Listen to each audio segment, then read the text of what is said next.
To the chief musician upon Sheminith, a psalm of David. Help, Lord, for the godly man ceaseth, for the faithful fall from among the children of men. They speak vanity every one with his neighbor, with flattering lips, and with a double heart do they speak. The Lord shall cut off all flattering lips, and the tongue that speaketh proud things.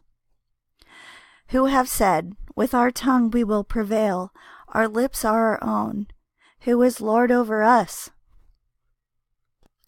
For the oppression of the poor, for the sighing of the needy, now will I arise, saith the Lord.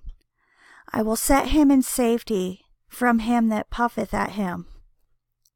The words of the Lord are pure words, as silver tried in a furnace of earth, purified 7 times. Thou shalt keep them, O Lord, thou shalt preserve them from this generation forever. The wicked walk on every side, when the vilest men are exalted.